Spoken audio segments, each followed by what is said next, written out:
It's about time.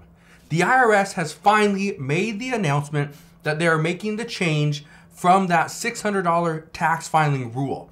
You may remember this, but if you don't, I will address this in today's video. All I ask is if you can take 2 seconds, go ahead, hit that like button, also click the subscribe button, and let's begin. Now let me back up just a second because I received an email just the other day and it said something along the lines of this. Adam, I am so worried that I'm going to have to pay additional money to the IRS simply because I get a little bit of money through Venmo. What can I do? Well, good news, the IRS made a change. Now, if you don't know what I'm talking about, back in 2021, the Biden administration, they passed something called the American Rescue Plan. And within that bill was a provision that stated that anybody that makes over $600 per year through a payment network like Venmo or PayPal, they would have to pay, or essentially they would get a 1099-K, which also gets reported to the IRS. And if they made money, well, you got to pay taxes on that. That was an issue. And millions of people were worried. The banks were frustrated. And the payment networks complained for all of 2022. Now, that brings us to today.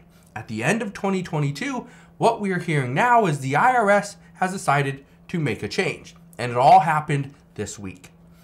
Earlier this week, we heard the IRS come out and say that they are going to delay the new $600 tax rule for payment networks. What this means is this will not go into effect in 2023, and instead they're going to use this year as what they call a transition period. Good news. This means we are not going to get a 1099 out of pretty much out of error and get charged taxes on something that we should not be charged taxes on. Now, for those that are, e-commerce sellers and you're making a lot of money, yes, pay your taxes. Don't try to defraud the government. Don't do that. Okay? Big warning. Don't do that. They will come after you and they will get their money. All right? Just heads up. Now, what exactly does this mean moving forward? Well, here's what I can tell you. We don't know for sure what the changes are going to be because this is a delay. They're going to delay it because it's their transition period for 1 calendar year. Now, we did hear earlier this week from multiple lawmakers, and we heard from Senator Joe Manchin, who said he wanted to see one of two things. One, delay this, possibly 1 year, or the second option, which he really preferred, is to increase that $600 tax threshold from $600 up to $10,000. That was his preference. Now, I want to address why that is first before I get into what's going to happen for 2023. The reason why some Democrats preferred, or mainly, Senator Joe Manchin and Republicans preferred this increase was for one main reason. By seeing this increase go from $600 all the way back up to $20,000, the amount of money that they spent, because again, this was going to bring in some tax revenue. Well, now it's not. But if it went from $600 up to $10,000, it would still bring in some revenue, which again, that revenue was already spent. It was spent to make up the difference for the American Rescue Plan. Okay? That's a problem because now it means the U.S., we're going to go into a deeper deficit because of the amount of money we already planned on spending. And now we don't have the revenue that we planned on using. Do you see why that's a little bit concerning for Republicans? Yeah, and this is exactly what they warned us about, is we are going to see changes, and then once those changes happen and we spend the money, if we see additional changes that offset the spending, well, then we just spent more money and we're going into a deeper deficit. And remember what's going to happen come July of 2023. We got to increase that debt limit. And if we don't see a debt limit increase, guess what? We could potentially default on all of our payments, right? We could default as a nation. That would be concerning. Now, let's get into what we do know for 2023. For the 2022 tax filing season, or tax filing year, which is in 2023, this threshold, the $600 threshold, has been pushed all the way back up to $20,000.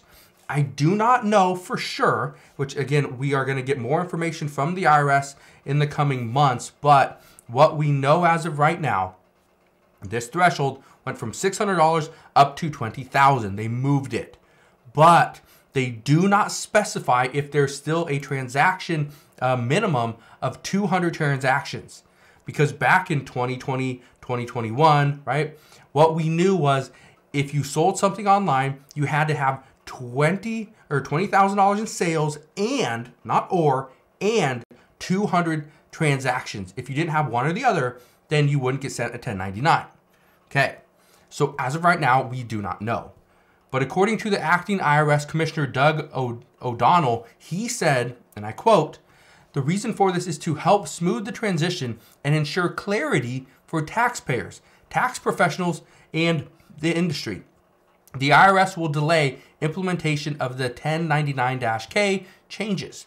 He also went on to add, "The additional time will help reduce confusion during the upcoming 2023 tax filing season and provide more time for taxpayers to prepare and understand the new reporting requirements." Now, not only did the IRS push back this date 1 year, and part of the reason is, again, what Senator Joe Manchin said, is to either increase this, to add more clarity, or the big one is to delay it even further. I don't think it's going to delay into 2025. I think 2024 will be the final, right? We'll see it start. But what I do see is $600 will not be the threshold. It's going to go up to, my guess, $5,000 to $10,000.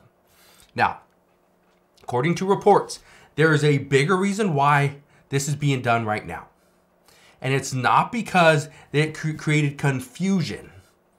Everybody's been confused for the entire year. Everybody's been worried for the entire year as well. But according to the reports, here's the reason why. And this is somewhat interesting. The IRS decided to push this back because it would free up their agents.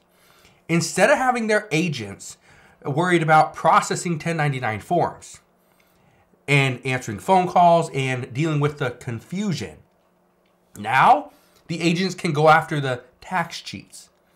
Remember when I just said that this is big news for multiple reasons? One, it's going to help out those that were worried about getting that 1099-K. It's going to help out the payment networks because they don't have to issue things that if they didn't make over $20,000 in sales. Okay. But the big one is now, again, the revenue wasn't coming in because of this change. So because of that, they're going to change things up. And now they could potentially make even more money if they go after the tax cheats. But remember what we learned from the IRS just over this past year. The IRS and IRS experts have said they are more likely to go after the lower and middle income households than the wealthy. And there's one reason why. Not because the wealthy donate, not because the wealthy pay a lot of money to the IRS. It's because the wealthy have very complicated and complex tax returns, and they do not have the staff to go through that to audit them. And then the wealthy have very powerful lawyers and attorneys and CPAs and tax professionals that will fight on their behalf so they do not have to pay. So, number one reason why the IRS doesn't go after lower and middle income households is because they'll pretty much do whatever the IRS tells them. If they say you owe us money, the lower income and the middle income households will likely pay them. They will not fight it. So, what we should prepare for this year is prepare for more tax agents to be available now to either answer phone calls or to go after you and audit you.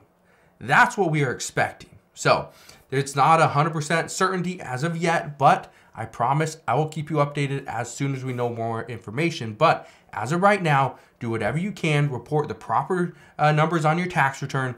Do not hide any income. Make sure you don't make any mistakes so you do not get audited. All right? So that's what we know at this time. As always, as I know more, I promise I'll come back on and share all latest news and updates. Again, just want to thank you guys for watching. Have a wonderful rest of your day. Consider subscribing, and I'll see you guys on the next one.